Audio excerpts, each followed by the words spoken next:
Welcome back. We're now on our last section, section 8. So a couple of things. I want to make sure you have your practice questions, one set that I sent you when you enrolled in the class. So if you haven't already done those on your own, stop the video now, do those, and then come back. If not, we're ready to go over the practice questions. Let's start with number 1.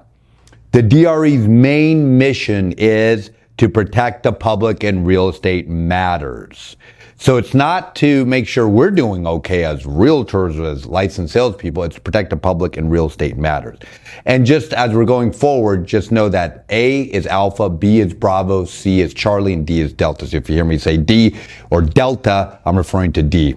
I kind of like the way that sounds too. All right. So number 1, the DRE's main mission is Delta, to protect the public in real estate matters. Number 2, per the DRE, the relationship between a broker and salesperson. So remember, when you get your salesperson license, it's great, but you can't do any deals on your own. You're going to have to be under the employment of a broker. And these are the names you know, right? Keller Williams, Coldwell Banker, Pinnacle, RE/MAX, and the Oppenheimer Group, the 100 of other brokers, so, names you've heard. So you're going to get a license, and you're going to be a salesperson under the employment of a broker. And that relationship, as far as the DRE is concerned, is one of employee and employer. So what's the relationship? Bravo, employer and employee. If a licensee violates a real estate law, who would prosecute him? Not me as your broker. I'll try to cover it up. Who will prosecute you? The local district attorney. So when you get a real estate license, or you get a contractor license, or you get a barber license, or you get a beautician license from the state of California, there's laws associated with that license. Got it. And those laws are found in the California Civil Code. Now, when you violate a law, you may have not have robbed the 7-Eleven, but it's still a crime. So who would prosecute you if you violate a real estate law? The local district attorney. Number 3 is Charlie. Number 4, the consumer recovery account. Well, that's just like that mission statement we talked about, that the DRE's kind of main goal is to protect the public. And one of the ways they do it is they have this recovery account, which is funded by you and me. When you pay for your license dues, that's $245 currently, and they take a little bit of that money and they put it into this fund. And then if someone has a judgment against you that you didn't pay on your own, your broker didn't pay, your insurance didn't pay, that public could go to the DRE and try to collect. Now, it's not unlimited. There's certain limits that we covered in the lecture part of this class, where it was $50,000 max per transaction, if you remember that, $250 lifetime max. So this question is saying, what's true of the consumer recovery account? Well, the answer is Delta, that it pays judgments against licensees, and it's funded by you and me. Delta. Number 5, a real estate license applicant who's on the list of child support obligors. What does that mean? That means you owe your baby mama or your baby daddy some money. And they're still going to give you a license, except we're all getting a license for 4 years. That individual would get a temporary license for 150 days, and should they pay what they owe, it'd get expanded to the 4 years. So what's number 5? Alpha. They can obtain a license, but a temporary 150-day license.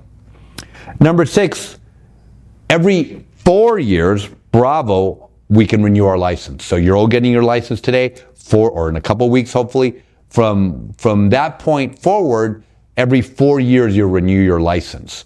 Now, you don't have to take the state exam anymore. You just have to take a simple continuing education class, or a CEU, that many of you probably already do now, for CPA, psychology, other things. So you'll do a CEU class for real estate, which my school offers it.